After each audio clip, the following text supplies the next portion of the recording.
Souvenez-vous de cette réalité. Si vous contrôlez la pensée d'un homme, vous n'avez pas à vous inquiéter de la façon dont il va agir. Vous le tenez. Lorsque vous parvenez à influencer son opinion, vous n'avez pas à vous inquiéter des choix qu'il va faire. C'est gagné.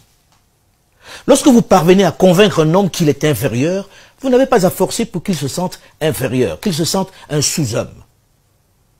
Quand vous parvenez à faire croire à un homme qu'il est un banni, un exclu, vous n'avez pas besoin de l'envoyer derrière la porte. Il va y aller sans que vous ayez besoin de le lui demander.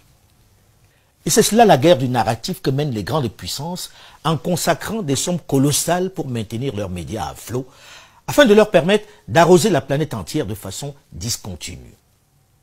C'est l'Afrique qui a tort d'être seulement une consommatrice, une éponge qui absorbe, qui se nourrit de la seule pensée des autres. L'histoire du monde, depuis la nuit des temps, est celle des conquêtes.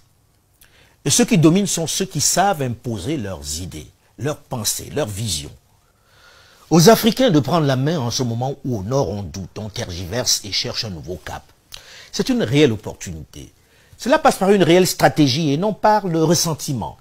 Finissons-en avec cette émotion nègre qui très souvent se résume à des infructueuses invectives. L'autre est dans son rôle. À vous, jeunes, d'être dans le vôtre, de façon déterminée et structurée. De contraindre vos dirigeants à comprendre que les astres s'alignent et qu'ils doivent update leur logiciel s'ils veulent s'inscrire dans l'avenir et ne pas être balayés. Le grand perdant de cette guerre en Ukraine, c'est assurément la presse internationale qui y a laissé une fois de plus, ou de trop, une bonne partie de sa crédibilité déjà largement entamée dans les crises et les guerres précédentes. Mais cette crise, pour les Africains, notamment la jeunesse, doit être la naissance d'une nouvelle façon de se faire entendre. Une opportunité de construire son narratif. Il ne faut surtout pas gaspiller l'opportunité de cette crise. Arrêtons de nous aligner derrière tel ou tel leader occidental pour être nous-mêmes. Ils ne sont pas meilleurs, vous en êtes conscients. Il suffit de regarder l'état du monde. C'est à vous de construire le vôtre en vous débarrassant des vieux concepts et discours.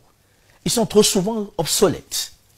L'environnement est propice puisqu'il n'est plus besoin de gros investissements pour toucher le plus grand nombre de personnes. Poutine, Biden, Macron, Boris Johnson travaillent pour leur peuple qui les ont choisis. C'est leur focus, leur job, leur préoccupation de chaque instant.